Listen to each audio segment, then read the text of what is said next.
یو ځل بیا ملګرو حاضر شوي وو په سرانانو کې موږ مخته دوه داسې ماشومان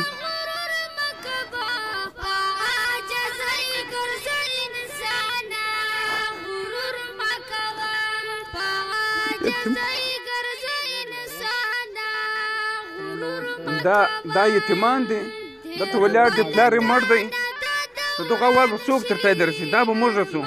په دې حواله باندې په پردي صاحب د دوی په حواله باندې موږ څه خبرې وکړو. بسم الله الرحمن الرحیم. لکه څرنګه چې تاسو ته معلومه ده چې همدار ولفیر فاونډیشن ټول عمر پر یتیمانو کونډو غریبانو باندې کار کوي. نو دغه زما وڅنګ ته او د بصیر شاد صاحب وڅنګ ته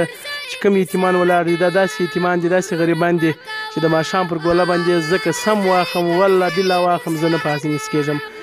ځکه چې د دې حال ماته معلوم دي. زموږ سره په کلي کې پراته دي چې تېره ورځ یې خونې نړېدلې وه د خونې د یوه تیر پیسې ولاکه درلودې مور یې ناسته ده. مور صاحب هم تاسې ګره کیفیت د غلط ووینئ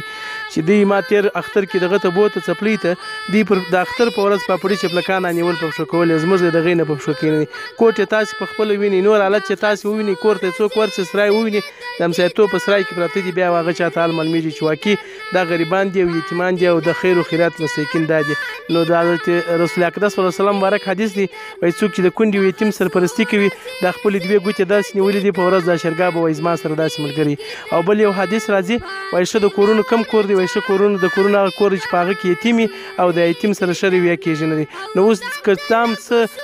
ستۍ ته د مړو سرمایهدارانو خلکو سره په څنګ کې همسایه نه دی په کور کې نه دی ورسره خو دا پروردګار جل اعظم شانو چې ده ته وس ورکړی دی دا هم د ده د کور د کلي د علاقې سره یې بللی چې دی د هغه ځای کومک ورسره کړي د رسول اکرم صلی الله علیه وسلم مبارک سره به داسې ملګري وي.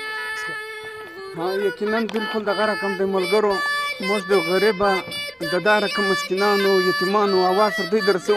تاسې ښه ورسره وکړئ. شهرت عزت ذلت نه هغه د خدای په لاس کې دی. وتعز من تشاء وتذل من تشاء. الله چې چا ته عزت ورکړي چا ذلت ورکړي هغه د چا هېڅ کنه هېڅ څوک داسې د چا بېعزتي نشي کولی چې کوم خلک د الله په نظر کې د خلکو د مخلوقو په نظر کې قدرمن دي هغه د الله په نظر قدرمن دي. موږ صرف د همدرد ولفیر فاونډیشن له دغو مسکینو له دغه یتیمانو سره د رومه درد وکړي که دا زما ورور زما وراره ولیا او یتیم ولیا د ده په څه حال ولیا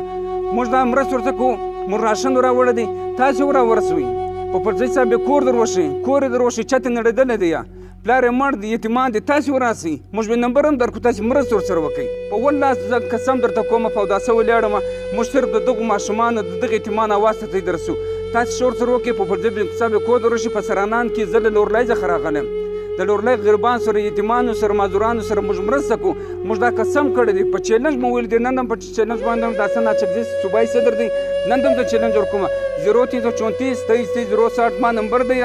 که په یوه روپۍ په ګردون په چا په ما ثابته کړله په والله به زه دا 360 نیزو له خولې پورې کړو موږ د دغه خلکو دعا غواړو یتیمان دی په سرانانو کې دی زه اوس دغه په پرځای ساعته مراسته د دغه کور درشي نمبر درشي مرسته ورسره وکړئ غیرت ورسره وکړئ وفا ورسره وکړئ د وفا څو دی مړ دی څو وروڼه یاست 5 مشر ورور د څونه دی هغه څه کار کوي هغه هلته خښته وهلې مزدوري کولې اوس شغلونه نه لګېږي دغه سموي تاسو د دې فریاد په خپله وراسئ شام یې کدو خوړلی دی تر بله داسې دردمنه ویډیو جوړولو پورې خپل کوربه بصیر شاته اجازه راکوئ په لوی الله هم سپارم په دعا کې مو یاد لرئ والسلام.